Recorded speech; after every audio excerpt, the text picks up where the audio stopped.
So this is the camera which I am like. I'm probably like, go Nikon, go Nikon. It's quite surprisingly announced the Nikon D500, which is the upgrade. Oh, so I'll just go through the basics. You probably heard this from every other video. It's the upgrade from the D300S or D300 D300S, and it's pretty much got the same things as the Nikon D5, but in a smaller body and a smaller sensor. Same megapixels and all that stuff. And at the moment, it's just all specs. Nobody really knows what it's like. We don't even know the size of it, really. Anything like that. But here's my straight up point. First of all, hallelujah. This is what so many people have been waiting for so long. Quite a few people are just like, I can't be bothered going to full frame, I don't have the lenses, but I want a professional camera. And so many times I've kind of gone, I myself have kind of gone, there are drawbacks in having full frame. And I've gone, if I could, DX would be really handy in certain situations. A, because it's potentially lighter. You get more depth of field in certain situations, especially with my work, which is ultra wide angle stuff. I don't want depth of field when I'm shooting properly. I want everything in focus. So lighter, smaller, more depth of field, and also sometimes more inconspicuous can be helpful.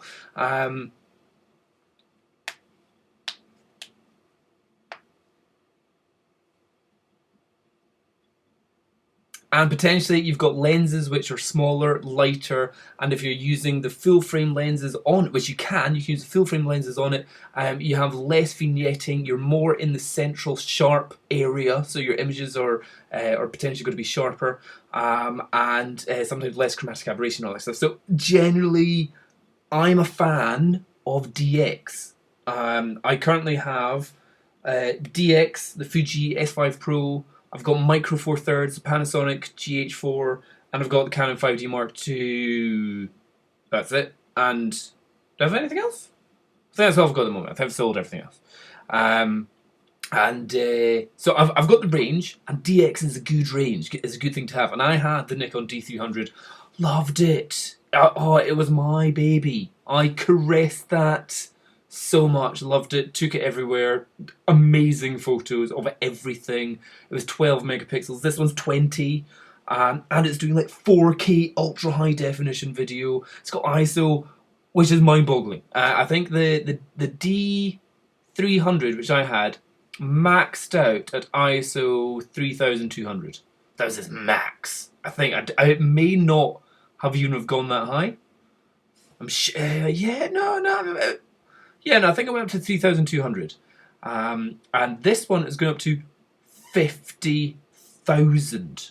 That's good. That's a good amount. That's a big jump.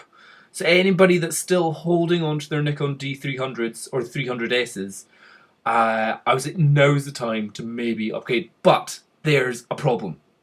I'll get into that in a minute. But first of all, I just want to give this a little bit more love.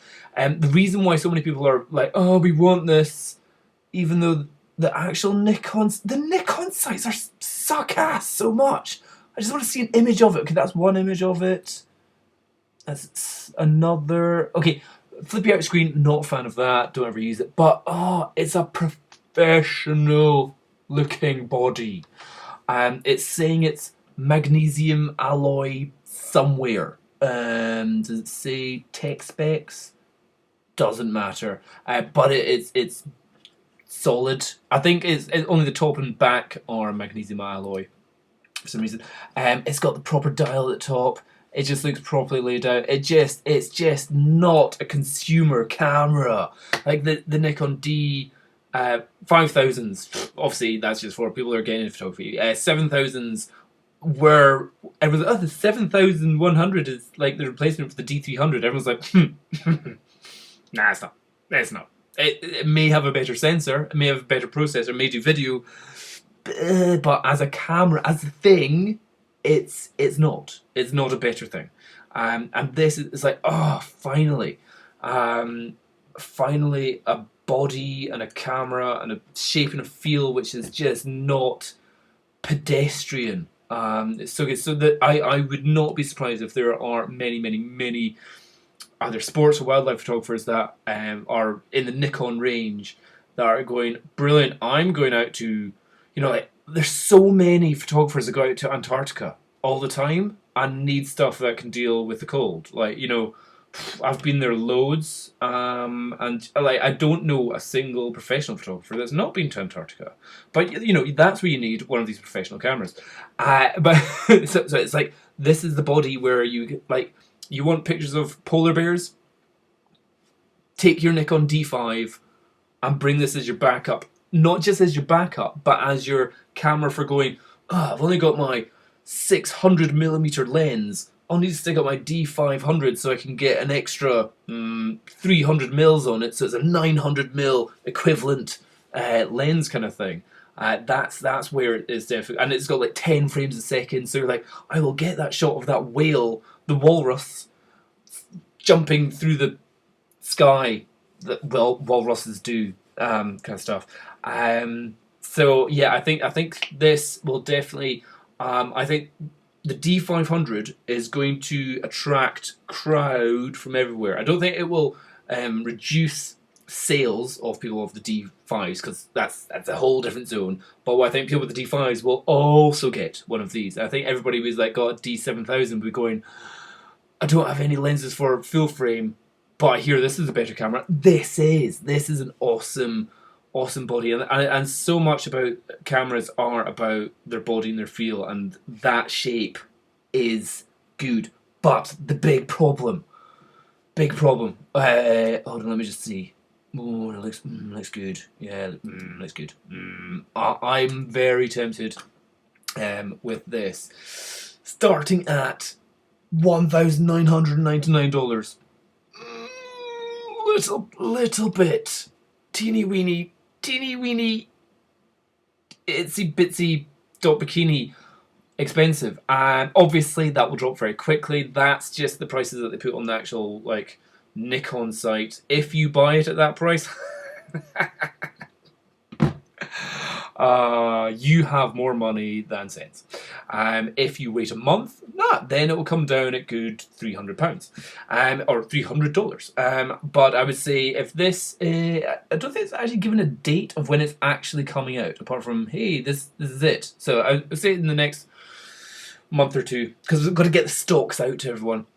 I would say for summertime, if you're thinking, hey, I'm going to go on a summer holiday somewhere, that's the present to buy yourself at the duty free at the airport as you go on your holiday in 5, 6 months from now, because it'll be the cheaper price, and in duty free it will be tax free, and you'll get it will be around about the £1,000 mark, around about there. If UK prices, maybe £1,200. Let's say you're flying to America. I would wait until you fly into America, go into the duty free as you're landing. Maybe go to Las Vegas instead. Get it in the airport there. That would be a good move. Around about 1,200 going on there.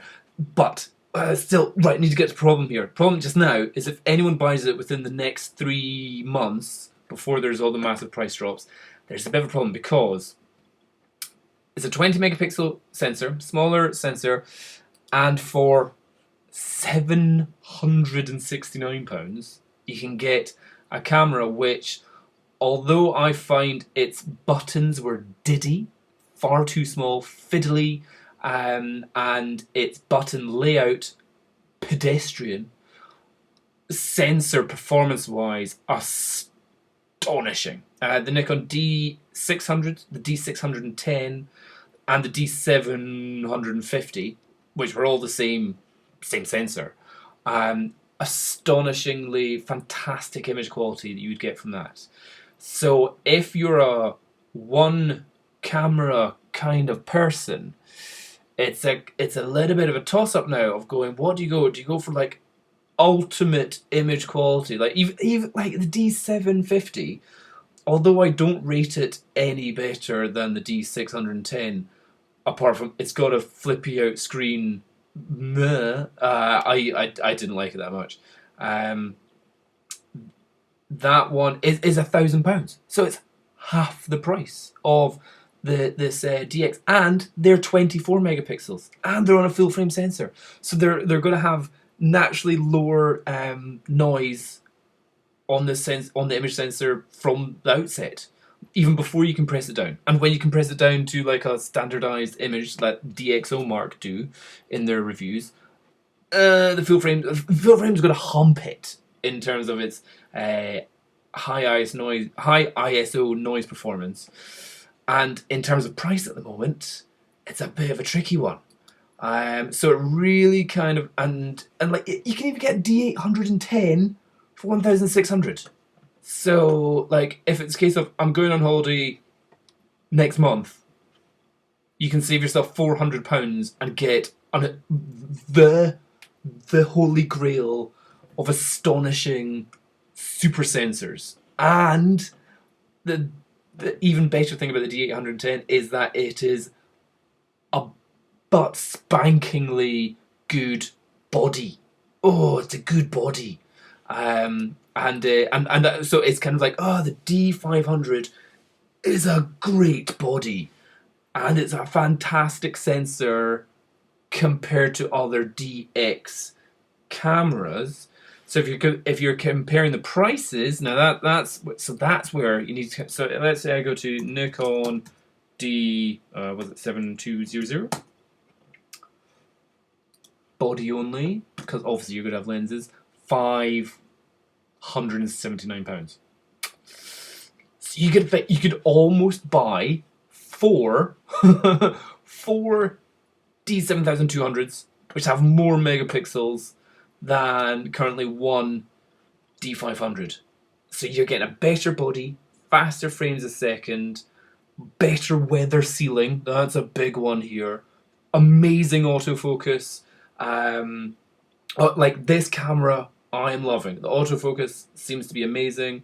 I'm sure the image quality is going to be astonishing. The ISO range sounds fantastic. I'm sure it's going to have it's going to have all the superlatives of camera world.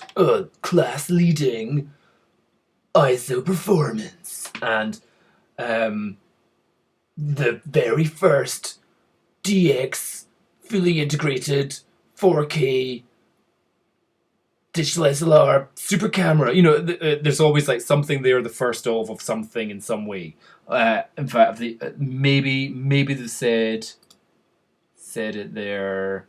It's always like, I love their just stuff that they say. Small yet powerful. Nikon legacy, a peek under the hood, bursting with new technology. Not afraid of the dark. As long as you're using a good bit of flash there as well. Yeah. Oh, and it even goes up to high 5. Says that you've got your 1.5 million ISO. Brilliant. And it goes down to -4 elves, -4 EV. That is that's the same as the Nikon D5. This is an astonishing camera. I cannot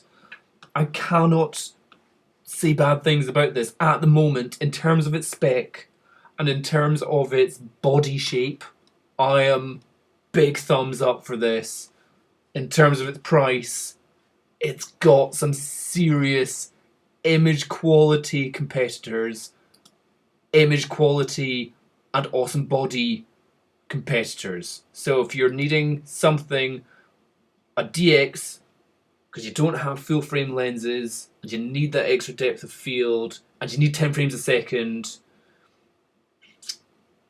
go for this. But what this is a total, like, ignore all the 7,000 range. Apart from the fact that 7,000 range is all round about the £500 range.